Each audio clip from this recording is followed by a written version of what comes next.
repentance. O may title siyang True Repentance. Bakit kaya may true? Ibig sabihin may false. May false. Hindi ba, no? Siyempre, ganun yun. Kung may true, may false. Okay? Sabi ni Clendenin dito, today we are going to deal with the thought of repentance. Something which is almost forgotten in the church today. Si Joseph Prince nga, nagtuturo siya na hindi na raw kailangan mag-repent. Kasi yung kanyang understanding doon sa 6:23 ng Romans, yun daw kasalanan natin ng past, yung presently na nagagawa pa natin kasalanan, at saka daw yung future na kasalanan na magagawa pa lang natin, pinatawad na daw yun lahat ng Panginoon. Kaya no need to repent na. Parang malabo yata yun. Dahil dun sa 6:23, for the wages of sin is death, but the gift of God is eternal life through Jesus Christ our Lord. Pero yung context niyan, mga kapatid, mali doon sa kanyang interpretation. Maling-mali. Okay? Yung context niya, mali yung, hindi ganun ang sinasabi niya. Hallelujah. May isa pang Baptist pastor, I forget the name, sabi niya, ako kanya hindi na ako nagre-repent. Kasi alam ko, bukas gagawin ko uli yung nirepent ko eh. Kaya huwag na lang. Kayo po ba hindi ganon? Okay. Pero sabi dito, John the Baptist came preaching repentance. Repent, for the kingdom of heaven is at hand. Jesus came preaching, except ye repent, you shall all likewise perish. The apostles went everywhere preaching repentance and forgiveness of sin in His name. True repentance is the thought for today. Ang ating pong text niyan ay makikita sa 2 Corinthians chapter 7, verse 10. Hallelujah. 2 Corinthians. For godly sorrow worketh repentance to salvation, not to be repented of. But the sorrow of the world worketh death. Yung sorrow, ibig sabihin, namimighati ka sa kasalanan ng iyong nagawa. Okay?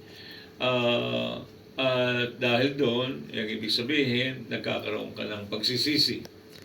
Lord, sorry, nagawa ko na naman. Yung ganun ba? Nagkamali ako. Sorry, Lord. Meron kang pamimighati sa kasalanan. And that is repentance. Pero ang tawag ni Apostle Paul doon is worldly sorrow. At kahit na nanghihingi ka pa ng patawad sa iyong mga nagawang kasalanan, ang magiging end din niyan, death. It's useless. Okay?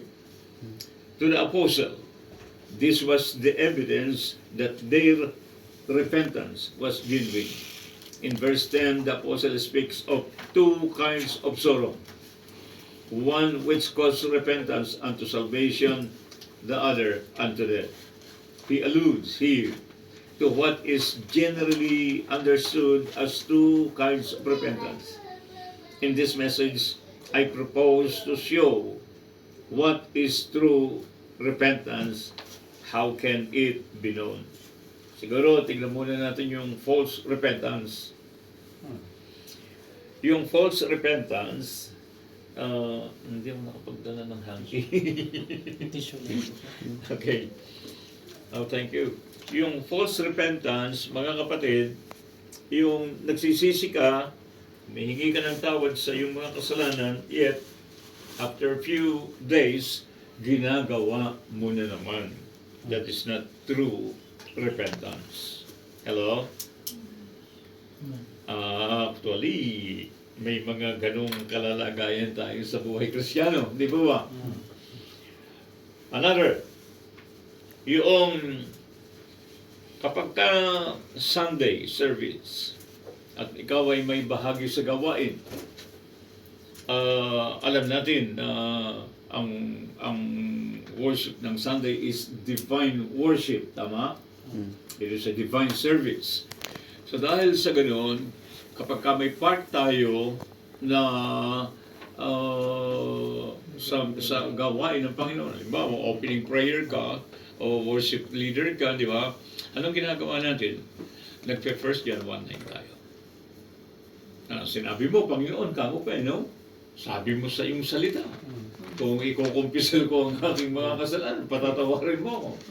Kaya ngayon, Panginoon, kinukumpisal ko yung mga kasalanan ko. Wala kang magagawa kung hindi mo ako patawarin. Look at that. Pero maling paggamit ng mga talata.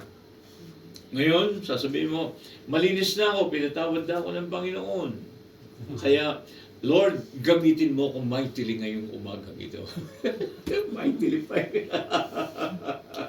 Madalas, hindi po ba mga kapatid, na kapag may bahagi tayo sa gawain, ginagawa natin, tinetake natin yung 1 John 1:9 na yan.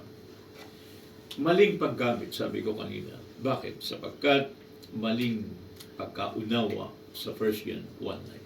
Yung lagi kasi tinitingnan natin pero meron namang 1 John 1:5 na sabi niya, ang Diyos ay ilaw at walang anumang kadiliman sa Kanya. Tapos sabi niya sa verse 6, yung nagsasabi na siya ay nasa liwanag, na kay Kristo, pero namumuhay sa kadiliman, sabi niya, sinungaling siya. Oo nga naman, walang anumang kadiliman kay Kristo. Tapos ikaw nasa kadiliman. Tapos sasabihin mo na kay Kristo ka, talagang sinungaling yan at wala ka sa katotohanan. Amen? Sa verse 7, sabi niya, maliwanag yung verse 7. But if we walk in the light, kung lumalakad tayo sa ilaw, as He is, katulad niyang siya'y nasa liwanag, nasa ilaw, we have fellowship with one another. Meron tayong pakikipag-ugnayan sa Kanya. At dahil doon sa meron tayong pakikipag-ugnayan sa Kanya, yung sap ng puno, patuloy na dumadaloy doon sa kanyang mga sanga. Hallelujah! The blood of the Lord Jesus Christ, His Son, cleanseth us from all sin. If we are in the light, if we abide in Him, if we abide in the light, walking and living in the light, then the blood of the Lord Jesus Christ will continuously cleanse our sin and wrongdoing. Na, then, yung verse 8, ito niya, sabi niya, if we say that we have no sin, we deceive ourselves and the truth is not in us. At yan ang talagang katotohanan, mga kapatid, na kung sinasabi natin tayo walang kasalanan, na parang hindi na natin kailangan ng Diyos, hello? Kung tayo man ay magkasala, na lumalakad sa liwanag, lumalakad sa buhay kay Kristo, yun lang ang paraan. We need to confess our sin to God. Just confess your sin to God. Kahit na pumapasok pa yung kasalanan, kahit pa nananatili ka kay Kristo, dahil sa kahinaan ng pita ng laman, magkakasala ka pa rin. Hindi mo pwede sabihin, hindi ko na kailangan ng repentance, hindi naman ako nagkakasala. Doon ka ng kasalanan na yun. Baka wala ka na dito sa daigdig na ito. Yung kalampas to, kasalanan na po yung sinabi. Kasalanan na yun.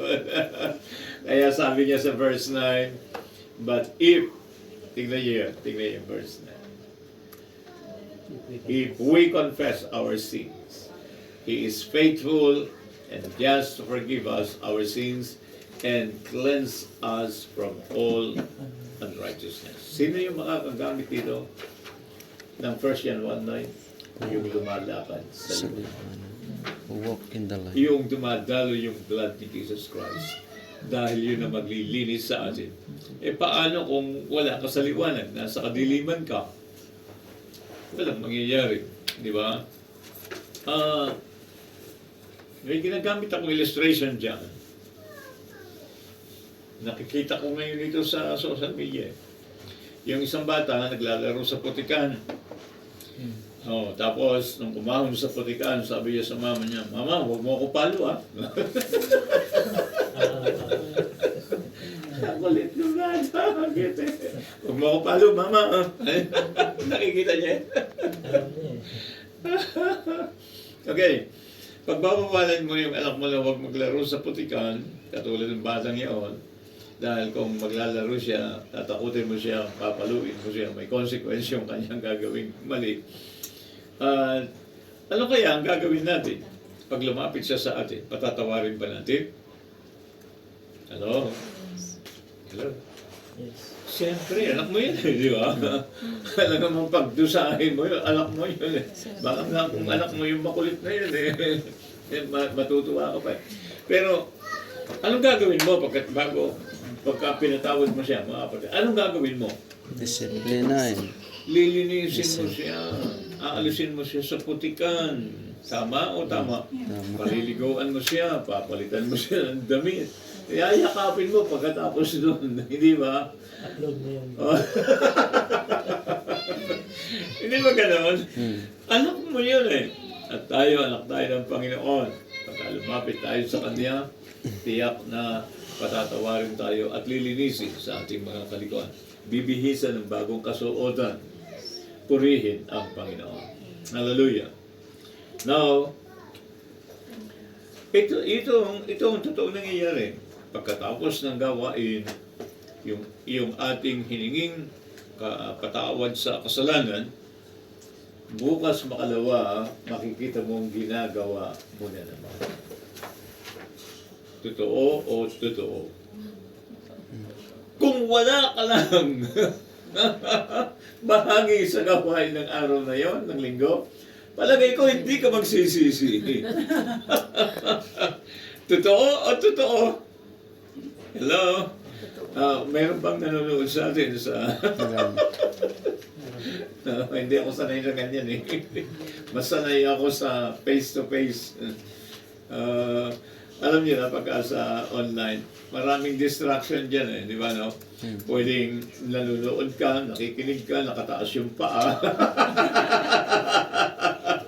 Nanonood ka, kumakain. Pwede yun, no? Nanonood ka, naglalaro ng games. Focus. Huwag naman sana. Hallelujah. Buti na lang repentance, pastor, yung topic natin. Repent! For the wages. Yes. Without which, we cannot see God. Kung walang repentance, hindi natin makikita ang Diyos. Meron pa eh, yung iba, nagsisisi sila bago matulog. Baka nga, bakungutin. Yung iba naman, nagsisisi dahil may impyerno. Pero kung wala lang impyerno, hindi na magsisisi. There is false repentance. Condition. Nagsisisi dahil mayroong dahilan, may kondisyon. Hallelujah. Mga kapatid, kailangan nating matutunan ito. Ito ay isang bagay na napakahalaga dahil napakapangalip sa buhay natin bilang mga anak ng Diyos. May mga nagsasabing okay lang daw magsisi, okay lang daw magkasala kasi nga may first year one. No. Hindi po okay ang kasalanan sa Kristiyano. Hindi okay. Hallelujah. Okay? Last question. So pag nag-pray po ako before ako matulog, should I not include asking forgiveness for the day that I have done? So, does that mean... Hindi ko naman sinasabing ganoon. Oh, okay. Meron siyang sinasabing true repentance. Ang sinasabi natin doon, kasi nga ba, ang mabango mo. May condition. Kung hindi ka lang mabubangungot, di ka magre-repent. May dahilan yung kanyang Okay. Pero kung hindi ganun ang motive mo, okay. madalas ganun eh. Hindi mo Ganun naisip talaga. yun. Hallelujah. Okay. Pakibalik natin para maliwanagan natin ulit, lalo, ibalik natin ulit sa 2 Corinthians chapter 7, verse 10. Godly sorrow worketh repentance. Tingnan niyo yung word. So salvation, sa ikaliligtas, not to be repented of.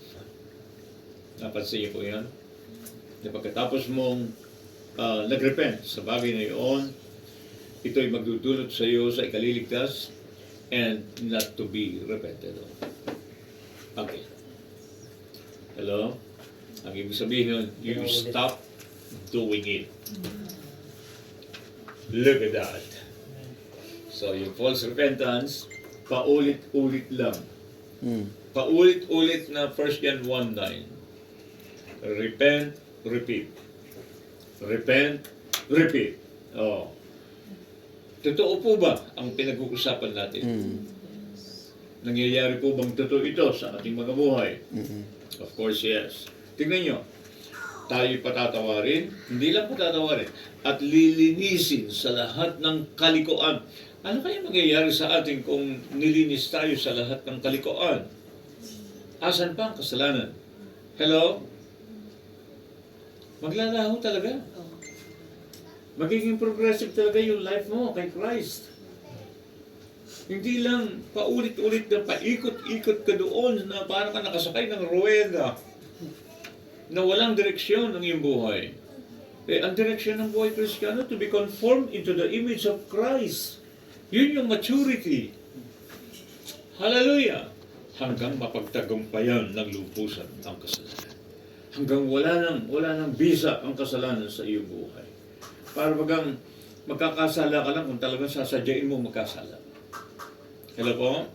Pero kung lalabanan mo yung kasalanan, actually kaya eh. Oh, magpasakop ka sa Diyos. Salamsangin mo ang diablo ang mismong lalayo sa iyo. Matagal ko na nga hindi nararamdaman ng diablo. Namimiss ko na nga siya. Wala ko lang dito. Paano ka magkakasala dito? Nag-iisa ka lang dyan.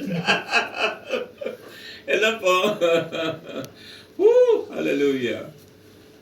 Amen? Oh. Palagay ko rin si Satanas, namimiss niya na rin ako. Okay. Hallelujah. Sabi rito ni Clendenin, third paragraph. 1, 2, 3. On the third line after the Christian church. Perhaps 85% of those that are in the Pentecostal church are tares. Bagsik nun. Ang bagsik nun. At kung titignan mo doon sa 7 churches, talagang yun ang count nun. Yung, biro mo, 5 yung na-reject, 2 lang yung tinanggap. That is about 85%. Hallelujah. That is, they have not really truly been born again. Why? There is nothing I have sought more than the reason why there is so much spurious religion. Oh. Yung spurious religion, mga kapatid, ano yun ibig sabihin, hindi totoo. Yung mga, ano lang, gawa-gawa lang ng tao, haka-haka lang ng tao. Look at this. Bakit kaya nasabi ito ng ating tagapagturo? Kasi yung umpisa pa lang ng pagtanggap sa Panginoon.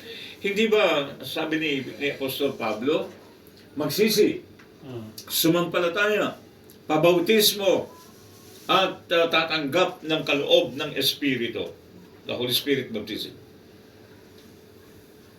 Pero sa simula pa lamang, yung pagsisising ginawa niya sa simula pa lamang, hindi na totoo. Bakit? Dahil yung inumpisahan niyang pinagsisihang mga kasalanan, ito pa rin ang struggle niyang paulit-ulit sa kanyang buhay every day. That is not true repentance. That is worldly sorrow. Worldly sorrow, para lang ano yan, yung mga kapatid, yung, bagong taon na naman. Gagawa tayo ng New Year's resolution. Pero yung New Year's resolution ng marami, hindi umaabot ng 1 linggo. Ginagawa na naman. Anong ibig sabihin naman? Repeated. Di ba? Repeated sin. Look at this. Kaya nasabi ng ating tagapagturo, 85% ng so-called Pentecostal Church are tails. Wala siyang pakialam sa mga hindi Pentecostal eh. Alam niyo kung bakit? Hindi niya man binabanggit yung mga Baptist, Methodist eh. Alam niyo kung bakit? Kasi the true church is the Pentecostal church. Hallelujah. Oh, hindi pa kayo nagagalak? You belong to a Pentecostal church? Oh my God. Bakit Pastor? Pentecostal church? Eh, di tignan mo yung Biblia mo. Yung mga unang mananampalataya, 120 disciples, they are Pentecostals. Nagbubunga ng Espiritu ng Diyos nung araw mismo ng Pentecost. Oh, Pentecostal church ang totoong church. Wala nang iba pa. I praise the Lord, I belong to this church, the Pentecostal church. Kaya ang tinutumbok talaga nitong pag-aaral na ito, the Pentecostals. Hallelujah. Alam po ninyo, ngayon na lang tayo tumatanggap sa School of Christ ng ibang religion eh. Meron akong mga naging estudyante, mga Methodist. Meron akong mga na-estudyanteng Baptist. Pero dati hindi tinatanggap yan. If you are not a Pentecostal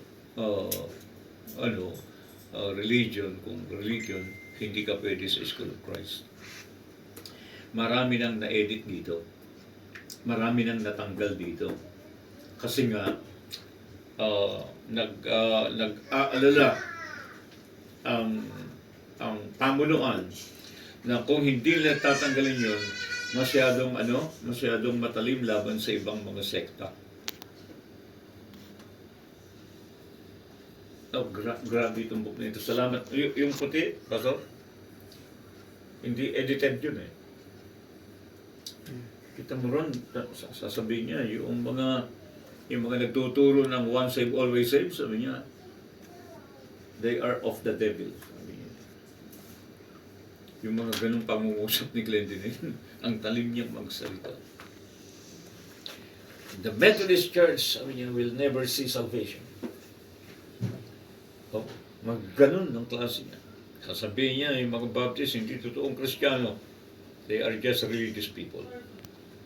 Mga ganun. Mabuti nga, pinagtatanggal na yan. At alam po ninyo, dahil nagising ako doon sa aral na yun, hanggang ngayon, ganun ang puso ko. Hanggang ngayon. Hindi ko sila kinikilalang Kristiyano. Yung sasabihin, body of Christ. Yung body of Christ daw ay binubuo ng ano nang tawag diyan sa tawag diyan ng kabuuan ng mga sangkakristyanuhan.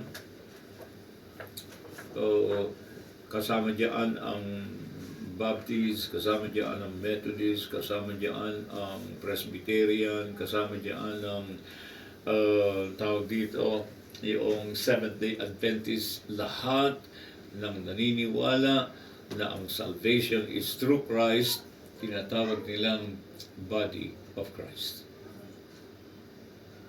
Or they belong to the body of Christ. Pero tingnan mo ang kanilang mga uri ng buhay. Mukhang body ni Satanas. Saan ka makakakita sa mga churches na yan na walang paninira sa isa't isa? Hello? Tinutulungan nila si Satanas to destroy their own church. Hello po? At marami ding mga Pentecostals na ganyan. Tingnan yung Assemblies of God. Pero salamat na lang, ang Assemblies of God po ngayon ay mukhang nabubuksan ang kanilang mga kaisipan. At sinasabi nila ngayon, hayaan mo silang mag-away-away doon sa ating mga sa itaas. Basta tayo dito sa ibaba. Nagkakasundo tayo. Ang laking tulong ng SCI sa Assemblies of God. Talagang nagkaroon ng unity sa body sa Assemblies of God. Nasisira nila yung nawawasak yung away sa itaas. Ano lang naman yan, away lang ng property yan eh. Saka ng mga position, pera. Wala namang pakinabang dyan yung mga maliliit na mga pastors.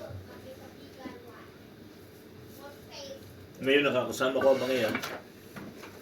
Actually, ang huling SCI na ginawa natin sa Pilipinas is under the Assemblies of God. At kasama ko siyang nagkakalat sa mga Assemblies of God. Hallelujah sa panahong ito.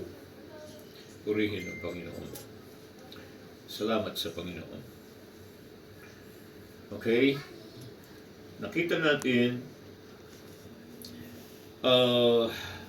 sabi niya, I've sought to know the foundation of this difficulty. Why are there so many who suppose themselves to be right with God, who are not right? Sabi niya, unless the Bible is wrong. Why is it that so many are deceived? Why are there so many who are impotent sinners, yet think themselves to have repented toward God? The cause becomes obvious. It is a want of discriminating instruction regarding the foundation of religion, especially regarding true and false repentance. What is true repentance? Ito yung title ng lesson natin, kaya ito yung tututukan natin. What is true repentance? Una sa lahat, sabi niya, ito ay pagpapalit ng opinyon tungkol sa nature of sin, respecting the nature of sin. This change of opinion must be followed by a change of feeling towards sin. Meron daw change of opinion. Ano yung opinion na yun? Na hindi tama ang kasalanan. Hindi mainam ang kasalanan sa isang Kristiyano. Hindi totoo yung sinasabi nilang okay lang magkasala. Hindi okay sa mga Kristiyano ang magkasala. Hindi okay sa atin ang kasalanan. Amen po ba? Amen. Hallelujah. At ang sabi niya, followed by a change of feeling towards sin. Feelings are always the result of thought. Totoo naman, hindi ba?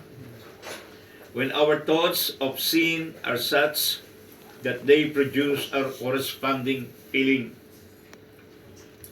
And if the opinion is right, and the feeling corresponds, this is true repentance. Godly sorrow, such as God requires, must spring from such views of sin as God holds about it.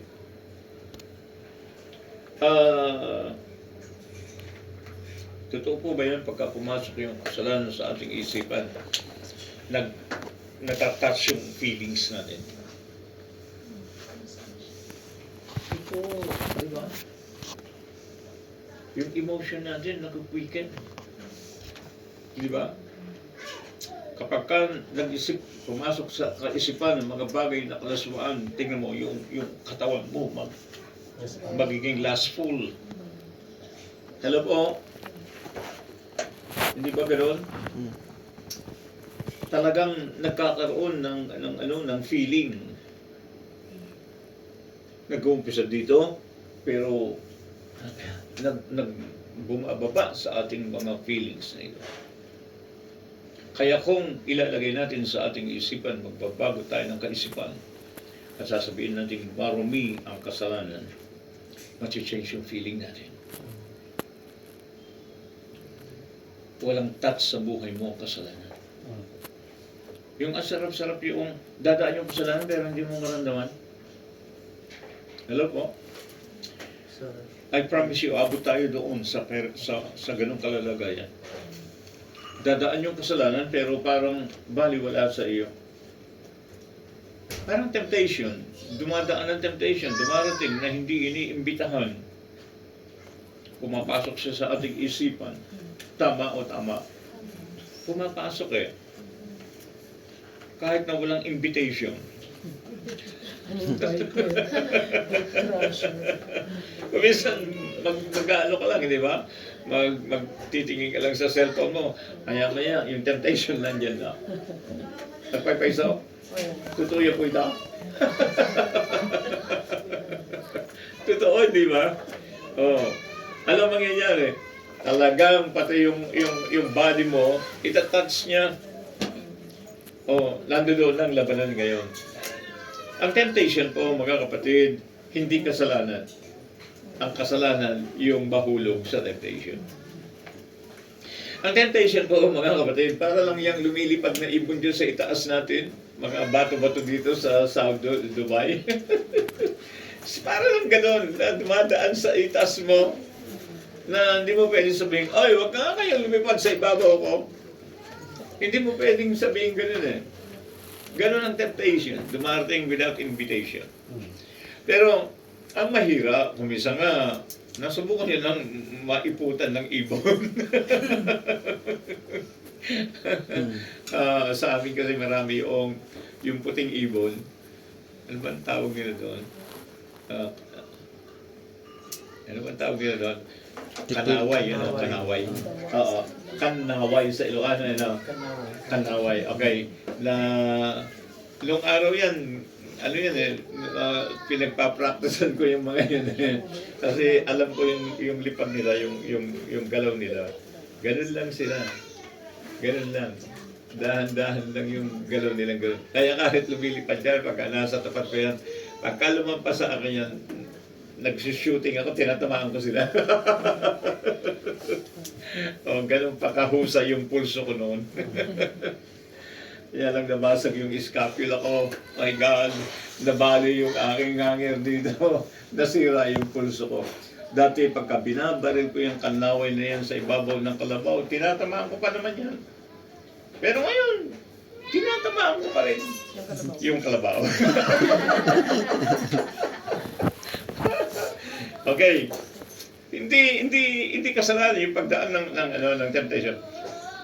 Mag-uumpisa ang kasalanan, sabi ni Apostle James, kapag ka pumasok sa iyong isipan.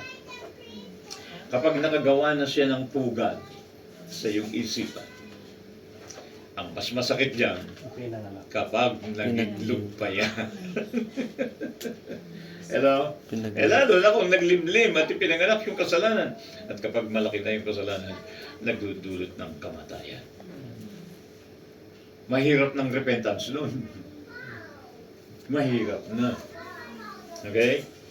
Kaya, sabi dito ng ating tagapagturo, hallelujah, first, una daw, 1, 2, 3, 4, 5, 6, 7. 7 chapter. Verse, page 81. First, there must be a change of opinion in regard to sin. To that person who truly repents, sin looks very different than it does to one has not repented. Yung isang taong ayaw mag-repent, nag-i-enjoy siya sa kasalanan. Hallelujah. Pero hindi ang isang taong nag-repent. Na kapag nagawa niya uli yun, hindi niya mai-enjoy na yung kasalanan. Wala na. Okay? The truly repented person is astonished that he could ever desire such a thing. Pati yung feeling towards sin, nawawala na. Naglalaho na yung desire to sin. It is a change of opinion and it is a change of feeling. That is true repentance. What that opinion ever changes, and you regard sin differently than God, then you are dead or you are dying. To the repentant heart, sin is very odious and distasteful thing. Dati, chain smoker ako. Nag-start akong mag-sigarilyo at the age of 9. Tinuruan ako ng tatay ko at saka ng mga uncle ko. Madalas silang nasa bahay, mahaba yung lamesa, kwentuhan lang sila. Ganun, pare-pareho silang nagtatrabaho sa Central Azucarera de Tarlac. Palibhasa magbabayaw sila. Magkakasundo naman, kung minsan kukuha lang sila ng isang gin para lang merong dahilan yung kanilang pagkukwentuhan. Maya-maya, madalas, tatawagin nila ako. Ay, Rolly, halika nga. Ay, pupunta ka naman. Late-late ka. Isindi manday. Ay, yung sigarilyo pinasisindi sa akin. Usap pa nun yung kalang, no?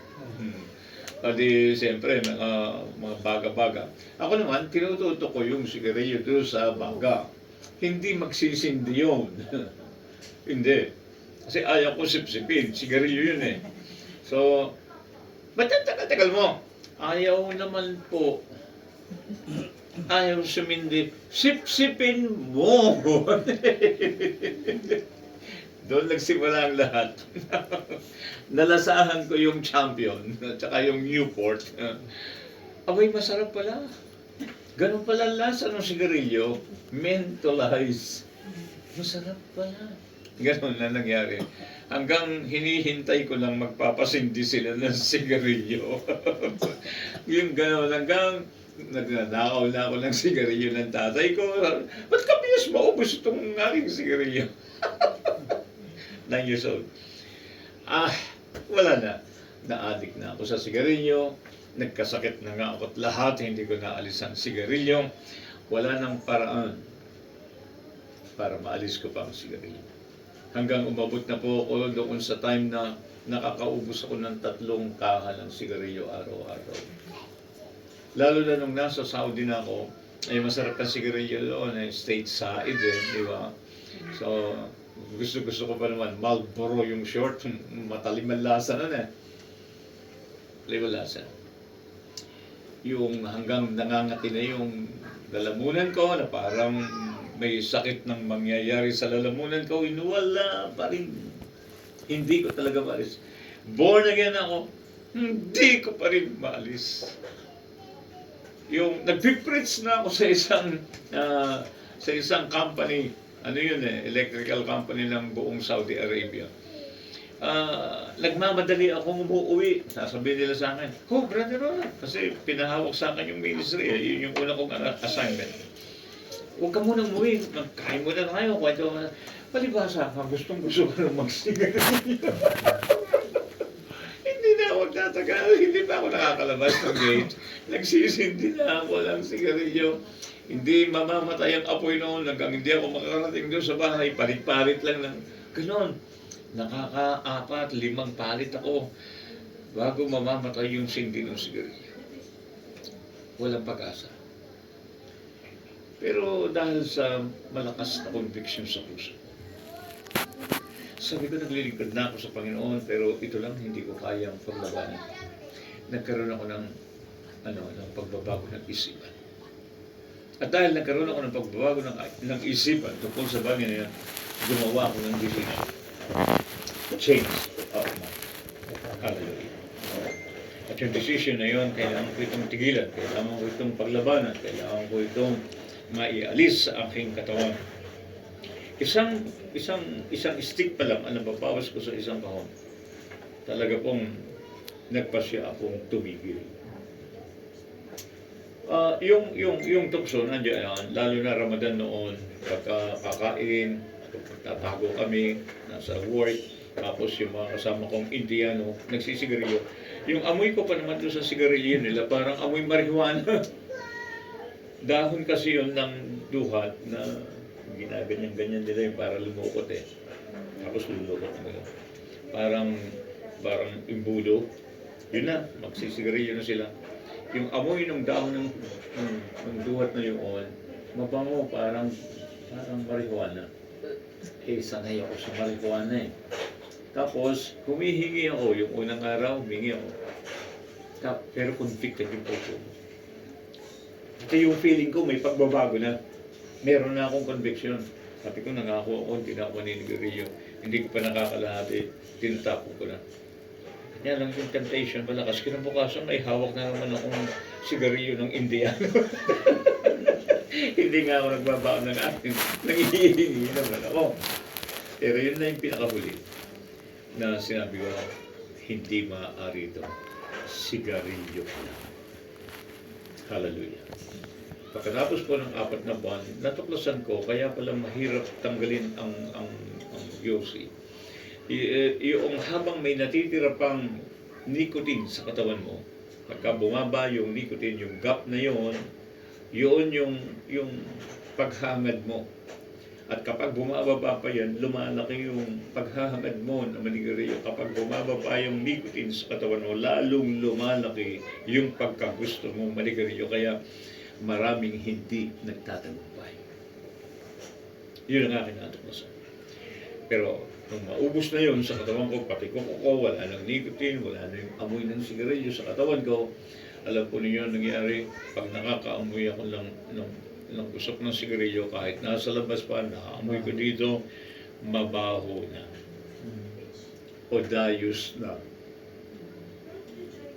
Ganyan din ba ang feeling natin sa kasalanan? Ganun din ba nagiging mabaho na sa atin ang kasalanan? Hallelujah.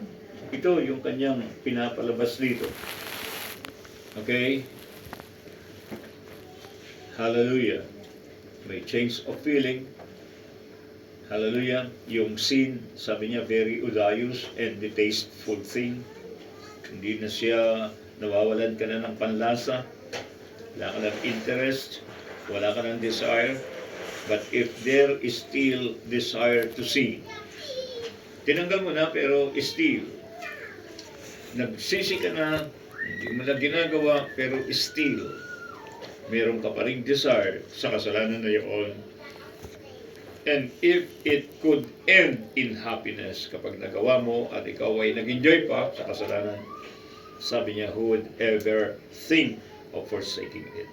These people had not repented. There is a difference between being convinced of sin and repenting of sin. Hallelujah. Klaro, ano po? There is a world of difference. And the difference is being saved and being lost. Look at that. Hallelujah. Yung okay lang sa inyo kung magsalita ako ng mga ang tingin natin kasi sa ganito foul eh. Pero si Apostle Paul hindi eh.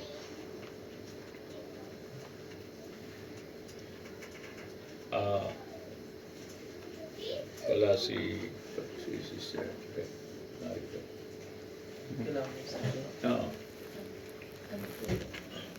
Oo. Tagalog. Tagalog sa first no. Galatians chapter 5, Tagalog. Tignan natin from verse 19. Ano siya pa sa yung King James Version. 5:19. Kaya gamang-gawa ng laman, sabi niya. Magandang balita.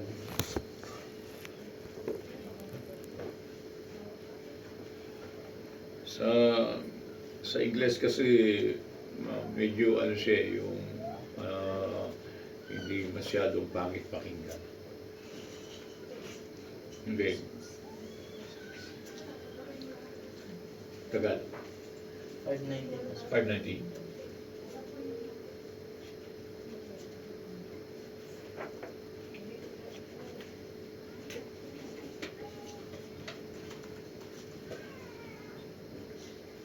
Medyo umilag-ilag ka na lang, kapatid.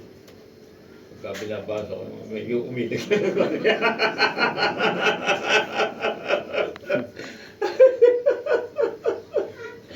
Okay. Galatians 5:19. Kaya tihilag ka eh. Tatamaan ka pa rin. Meron sa taas eh. Hallelujah. Hello, ganda. Ay. Doon ako nag-i-enjoy sa yung boses ng mga bata.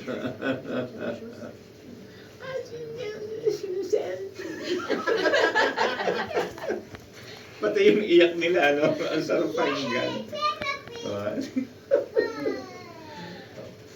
Hallelujah. Galatians chapter 5. Sino ang kasama natin sa ano? Ayan, kasama po natin. Brother Joel, ano? Oo, Brother Joel yan. Sister Jeng, Sister Sheila.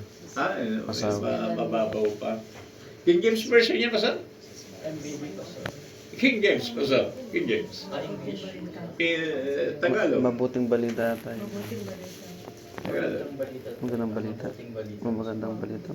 Brad, may ano, yung akin sa online. Meron po. Okay, ako na lang. Sige po siya. Walang magandang mabuti po siya, maganda lang. Maganda.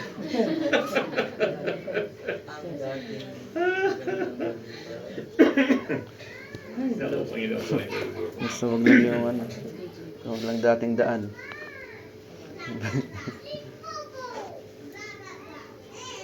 Okay, ito na. Ang mga taong sumusunod sa ninanasa ng laman ay makikilala sa gawa nila, sexual na immoralidad, kalibugan, kahalayan. Hindi natin masyadong ginagamit yung word na yun. Hindi masyado. Pero ang Biblia ginagamit niya. Direct. Kunana kay Ilocano. Direct. Oo, hindi masyado, no? Oo. Parang kasing ang samang pakinggan, eh, no? Oo. Lalo yung kanita, kuya. Oo.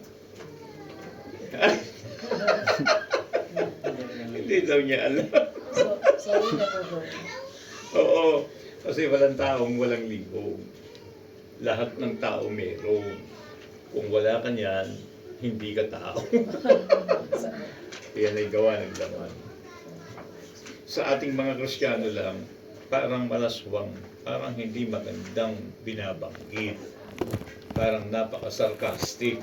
Di ba? Na gano'n.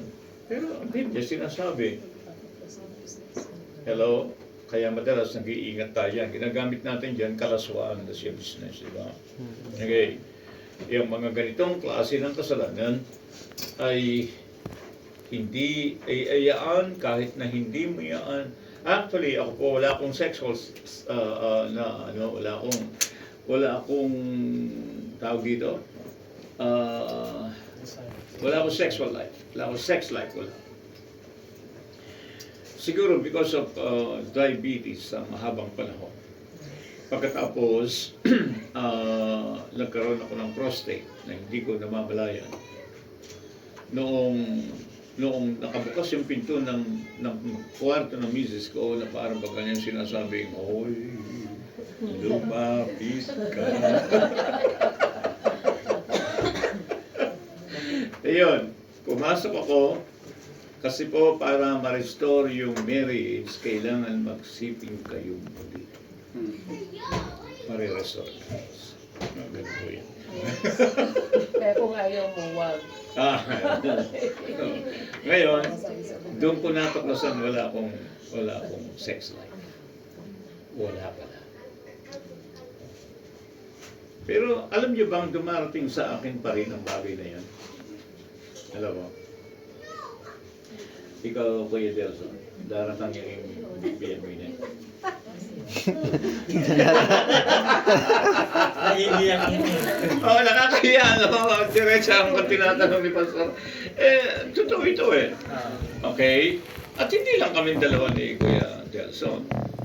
Kundi lahat tayo dumarating ang ganitong bagay sa atin. Pero palibhasa may mga asawa naman tayo, hindi tayo nagkakasala, hindi ba? O, maliban na lang kay Ate Ana at saka kay Ate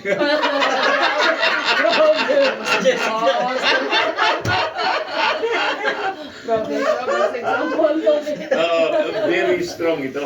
Very strong itong sin na ito. Hallelujah. At ang hirap kontrolin dito. Di ba ba totoo? Pwede lang, no? Hindi ba? Saan ang bagsak niyan? Masturbation. Totoo? Totoo. Yeah. Yun lang ang tanging lunas eh.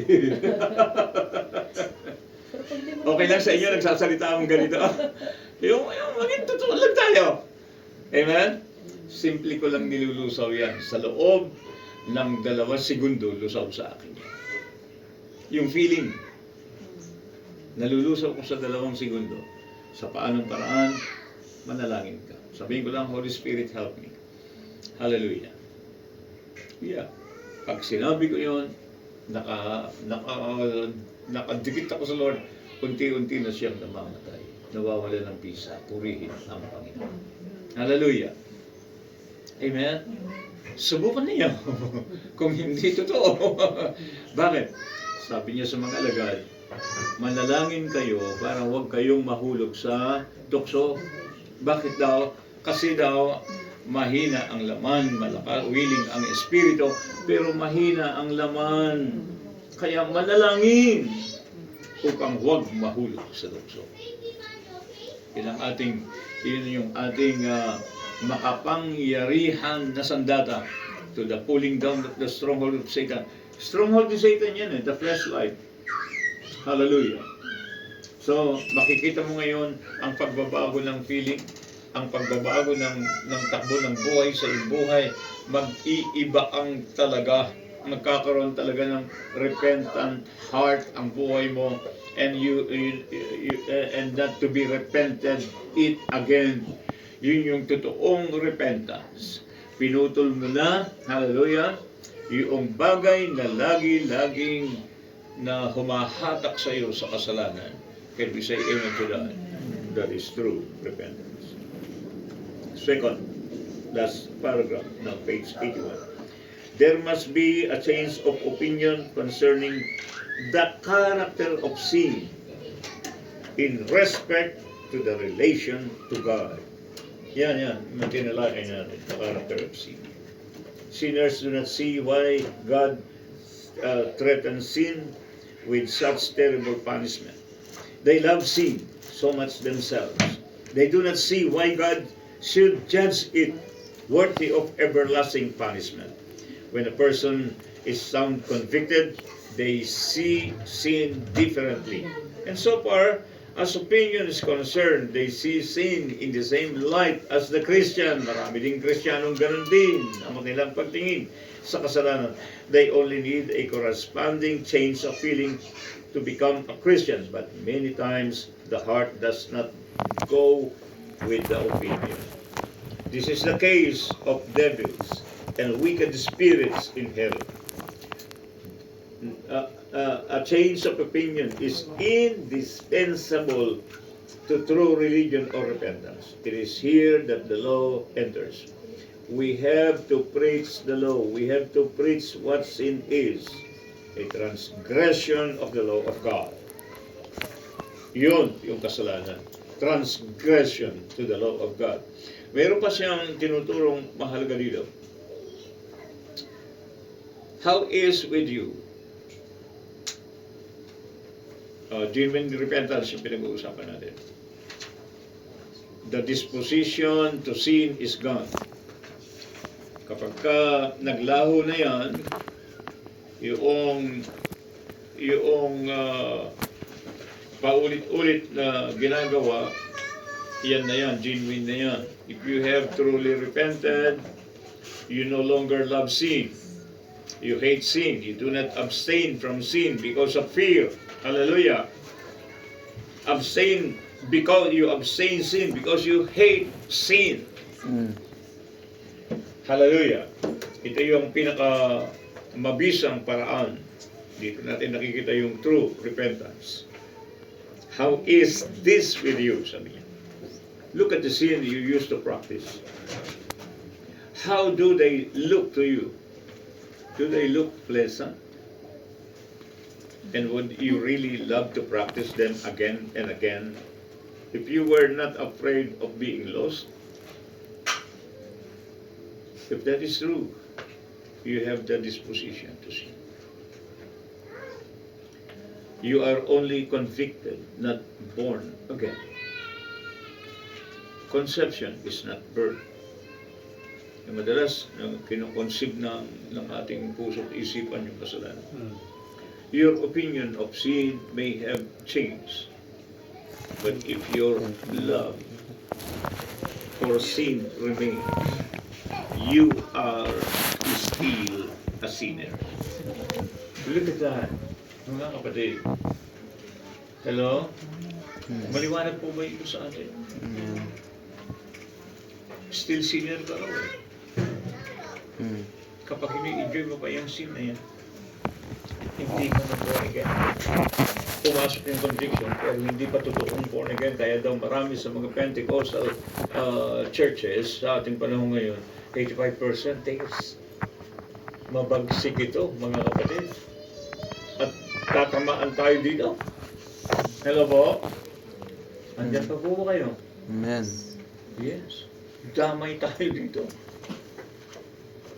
Kaya magkaroon tayo ng puso ng Diyos towards sin. Ano ang tingin ng Diyos sa kasalanan? God hates sin. Kailangan natin, gusto ko naman, kailangan natin magkaroon ng kaisipan ng Diyos by the renewing of your mind. Hallelujah. Alam niyo ibig sabihin ng renewing of the mind? Ano po yan? Self-denial. Di-deny mo yung self-life na yun, yung gusto nung laman, yung gusto nung lumang pagkatao. Di-deny mo yun. Sabi ng isang pastor, madali lang yan self-denial. Gusto mong uminom, tanggihan mo, huwag kang uminom. Hindi, tinatanggihan mo yung pag-inom, hindi yung self na nagnanais uminom. Mukhang yung pastor na yung kailangan mag-SCID.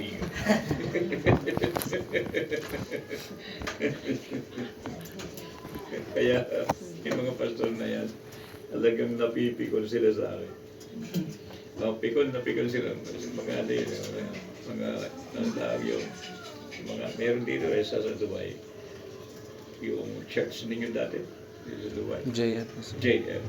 Oo. Jesus First. Pero tawag ko sa kanila Junk Fellowship. Hindi naman first si Jesus yung self-life nila ang talaga nakatayo. Nung makita ko yun, hindi ako pwede magtagal dito. Ang dami nilang mga erroneous teaching. Kilala niyo yung mga yan, Jesus First. Ang kanilang mga erroneous teaching. Si Mary daw, Mother of Jesus. Logic lang. Hindi ba may nanay si Jesus? Sinong nanay ni Jesus? Mary. O si Mary, Mother of God. Tapos na. Magagawa ka pa ba doon? Diyos pa si Jesus? Yes. Hindi may Mother of God. Holy Mary. Wala naman kung ganyan sa Biblia. Hindi mo makukuha ng logic. Isipan ng tao lang yung logic eh. Hindi naman physical yun, hindi naman spiritual yun. Ang ano daw, ang Catholicism, part daw ng body of Christ. Hindi matanggap ko yung Ricky. Doon mismo sa aming, tawag din na dyan, consultation, basta may tawag sa dyan. Andiyan lahat ng pastor, mga malalaking mga pastor, yung pinaka-head pastor, nandiyan yung apat na mga pope nila. Nakatayo ako, sabi ko, hindi ko yung kayang tanggapin. The Catholic Church is part of the body of Christ. Hindi ko yan matatanggap. Maniwala kayo, hindi ko yan tatanggapin. Maghihiwa-hiwalay tayo ngayon dito, pero hindi ko yan tatanggapin. Kahit na yung sinasabi ng Mother of God, hindi ko yan matatanggap, pasensyaan tayo. Kaya galit sila sa akin eh. Talagang plinano nila ako talagang mawala sa JF eh. Baka ma-born again sila kung mananatili ako doon eh. Ang dami kong hindi kayang tanggapin. Para akong si April Boy Regilo. Grabe. Yung gano'n. Kaya tingin ko, pinagplanuhan nila ako. Okay. Kaya nung nandito ako sa Dubai, lahat ng mga friends sila Bethel na nandoon sa JF, tawag doon? Pinatanggal nila dun sa mga member nila. Batas. Oo. Pinadelete nila. Batas. Ginawa nilang batas dito sa Dubai. Oo. Ganun sila. Kapag umiwalay ka na sa kanila, ibig sabihin, kaaway ka na nila. Yun ang masakit doon. Pero pati mga anak ko dinamay. Yeah. Kasi nandito nga ako sa Dubai, nakikita nila, nakikita nila, nagtuturo ako, hindi nila nagugustuhan yun. Oo. At lahat ng aking tinuturo, ano nila, yung nilabanan nila. Pag nagtuturo ko ng fasting, hindi daw kailangan ng fasting. Mga ganun. Opposition. Kawawa naman itong mga tao ito. Ang tawag ko sa kanila, junk fellowship. JF kasi yan. Okay? Genuine repentance. Okay, ito na. Sa dalawang huling chapter. Genuine repentance brings a change of conduct. Wow. I believe, sabi ni Clendenin, this is to be what is intended in our text. Godly sorrow worketh repentance. Godly sorrow works a change of conduct. Otherwise, it would be a repetition of the same idea, or saying that repentance produces repentance. The Apostle Paul, sabi niya, produces salvation, worketh salvation unto and not to be repented of. The Apostle Paul was speaking of a change of mind that produces change of conduct, ending in salvation. So again, we have the question, have you been changed? That is the question. Hallelujah. Kailangan talaga tayo magrepenta na. Mayroon tayong dalawa. Dapat talaga ihingi ng tawad.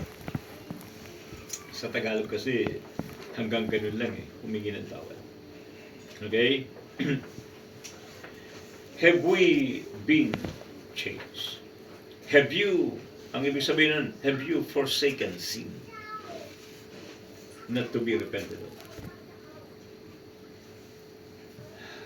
These questions, sabi niya, wait a time. Tumitimbang ng tuneta-nilada itong tanong na ito. They are the determining factors as to whether a man has been born again. Hindi ba nung ma-born again tayo, naramdaman niyo ba yun? You hate sin. Di ba? Hindi lang tayo nakapagpatuloy doon Kasi nga walang nagturo Walang nagturo nung sanctification. Sabi ni Glendon, meron siyang title dyan where sanctification, sabi niya, where Christendom is deceived. Diyan daw na-deceive ang sangka-Kristyanuhan sa teaching o sa understanding ng sanctification. Kasi hindi nag-function At hanggang ngayon, hindi nag-function. Napansin nyo itong pinag-uusapan natin na ito. Ang tingin natin dito, minor ano lang ito, lesson Napaka-minor nito kung tutuusin Kung tutuusin, hindi na ito pinag-aaralan Dahil ang tingin natin dito, mababang pag-aaral itong repentance. Pero mukhang hindi Sa gabing ito, mukhang hindi ganun kababaw Na kapag hindi nagkaroon ng totoong repentance sa buhay ng isang tao, hindi siya totoong Kristiyano. Look at that. Yun ang pinupuntahan niya Yun ang dinadrive niya dito Kaya yun daw mga noon pa, nagsitanggap sa Panginoon, nagrepent, pero hindi totoong nagrepent. Dahil yung mga kasalanan nila, after 2 days, 3 days, ginagawa na naman nila repeated sin. Walang pagbabago ng opinion, walang pagbabago ng damdamin, walang pagbabago ng conduct. Hallelujah. Wala No altar worker has the right to give assurance to a person that they are saved. Porque sinabi niya, tumanggap siya sa Panginoon. You cannot just lead them down what we call the Roman road and then assure them they are saved. Ang tanong dito, are you changed? Bago ka ba? Hallelujah. Yun ang tanong doon. Has your disposition towards sin changed? Sagot dito, hindi. Hello? Not only do you see sin as God sees sin. Oh, but do you feel about sin as God feels about it? Paano bang randam ni Jesus Christ dito sa kasalanan? Meron ba tayong nakita sa Bible na ipinirandam ni Jesus Christ ang tungkol dito sa kasalanan? When he was in the cross. When he was in the Gethsemane. Yeah. Sabi niya, kung maaari, Panginoon, ilayo mo sa akin ang cup na ito. 3 times. Para niya sinasabing, ayaw ko nito. Father, ayaw ko nito. Yung kasalanan, ilalagay mo lahat sa katawan ko. Yung kasalanan, pinandidirihan ko, tatanggapin ko lahat. Pati yung kasalanan ni Roland, matagal pa siya bago ipanganak ko. Kukunin ko na. Parang unfair sa kanya yun. Di ba? Hey, come on. Bakit ganun si Christ sa kasalanan? Doon sa cup na yun, ayaw niya tanggapin. Kasi kinamumuhian niya ang kasalanan. Ganun yung feeling ni Christ sa kasalanan. Alam niya na dahil sa kasalanan na yan, magkakaroon ng separation between Him And Father. and to the Father. Bakit po ako pinabayaan ka niya? Why have you Bakit forsaken mo ko me? iniwan? Why hast thou forsaken me? Ang Father lang kaya? Hindi kaya pati yung banal na Espiritu yung bumaba sa kanya doon? Hello? Oh my God. Nawalan siya ng comfort eh. Why? Wala yung comforter eh. Oh, look at that. Kung si Christ ang tatanungin mo tungkol sa kasalanan, muhing-muhi siya sa kasalanan. Kaya tinuturo sa atin itong ating aral, magkaroon din tayo ng ganitong damdamin, katulad ng damdamin ng Diyos patungkol sa kasalanan. Then another question, do you hate sin? Hallelujah.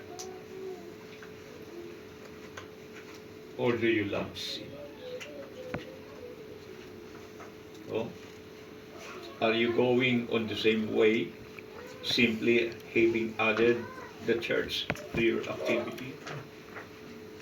Pero continue na lang, tutuloy tayo sa pamumuhay sa kasalanan na magpapahamak sa atin.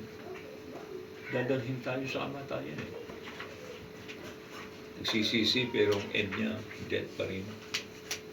Genuine repentance leads to confession and restoration. Hindi lang humingi ng tawad. Dadalhin ka niya, magkakaroon nito ng confession and restoration. Actually, kay Bata. Dito siya sa... Wala po, may pasok yata.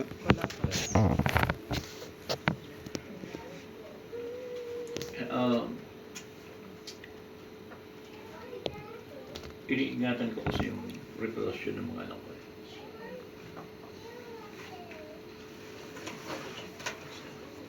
Ang talagang reason. Nandito, Pastor. Joel. Si Joel. May mga pahapyaw na kayong naririnig sa akin eh. No? Yung totoong taong nagpatawad, kaya niyang i-confess ng kanyang bibig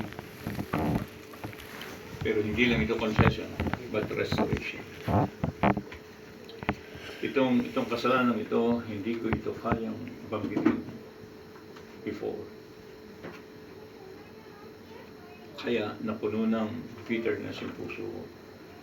Napuno ng vengeance yung puso ko. 11 tao ang papatayin ko. Talagang sinusurveillance ko na noon. Doon ako na-aksidente. Kapatid, doon ako tinamaan. Na sabi pa ni Eloy noon, buti hindi ka napuruhan tayo. Hindi niya lang alam na mapangalip yun. Kung hindi ako na-aksidente, mapangalip yun. Hindi ako pauhuli na buwan. Yung masyado akong desperado, patay kong patay. Hindi ako pauhuli ng buhay kapag napistong ako yung tumitira. Madali kong gawin yun, dati ko ng trabaho yun eh. Ang talagang reason ng separation namin is multiple adultery in the part of my wife.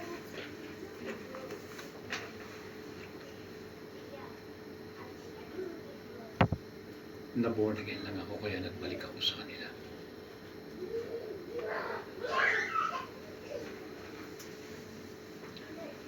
Dito nakapag-confess na ako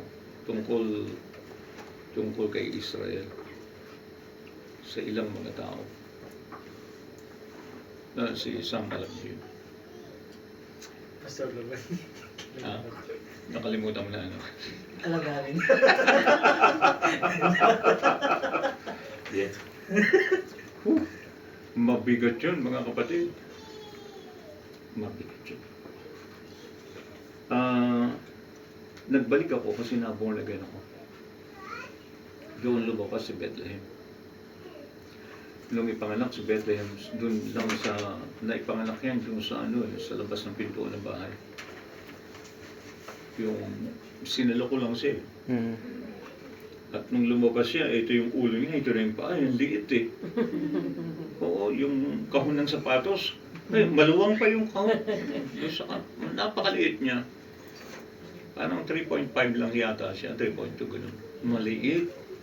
Masyadong maliit. May isang kilo lang yun eh. Napakaliit. At doon nagsalita ako, sabi ko, anak, hindi kita iiwan. Dahil talagang maraming beses na ako nagpaplano umalis. Hindi kita iiwan ka ako hanggang hindi ka nakakatayo sa sarili mong mga paa. Pag hindi nagbago ang mama mo, aalis ako.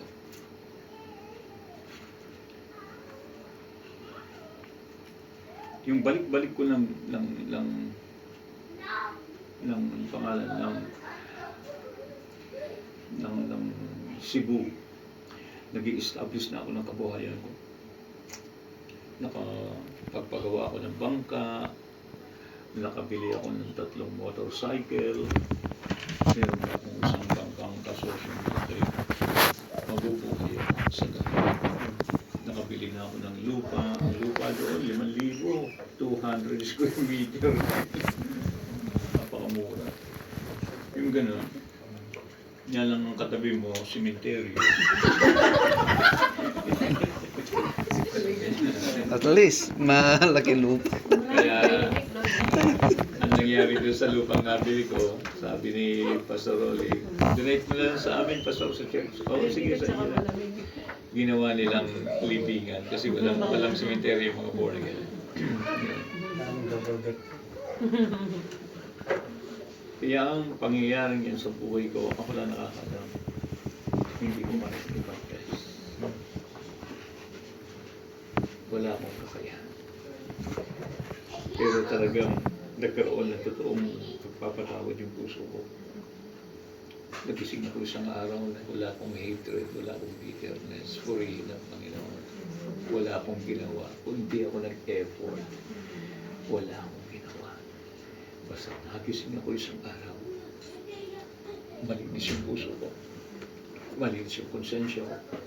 Na kahit na dumating sa akin ulit ang mga kaisipang yan, alaala, wala talagang malinis yung puso ko. Yung mga panahon na ito, kaya ko nang mag-confess.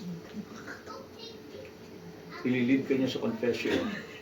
Yung totoong nagpatawad ka na at magkakaroon ng restoration. Nangyari ito sa akin.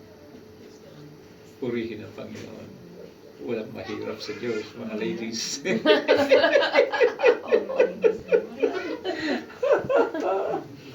Hello po. Worse na yun. Wala na pag-asa yun. Hindi na yun pwedeng magsama pang muli. Pero dahil nagkaroon ng forgiveness yung heart ko, nagkaroon ng restoration. Pinagpe-pray ko na siya. Sabi ko nga sa'yo, Pas, di ba? Gusto ko ma-save din yung soul niya. Ba't sabi mo, kailangan mag-repent siya sa sarili niya? Yun din yung heart, di ba? Tapos, nung magsama kaming muli, akala ko, hindi ako pinaghihiganti ng Diyos. Akala ko ganun. Hindi pala, nung nakauwi na ako sa bahay, unti-unti ko nang nalalaman, si Doxio namatay. Si Ray namatay. Yung taga-Concepcion namatay. Hindi ko masabing sumalangit na waka din. Siyempre wala sa langit yun, di ba? Ang tagal na pala nilang nagdurusa sa impyerno. Boy Sampang, kilala mo yun eh. Muntik-muntikin na rin namamatay dahil nagkaroon ng cancer sa liver. Purihin ang Diyos. Yung bang, hindi naman ako natuwa dahil namamatay yung mga taong may utang sa akin. Hindi ko pala sila patayin eh, mamamatay sila. Mabuti po akong Panginoon, Ate Grace. Full of grace talaga siya. Napakabuti ng Diyos. Ito yung sinasabi ng aral. It leads you into confession and restoration. That is true. Can we say amen to this? Amen. Talagang mabilis ang oras.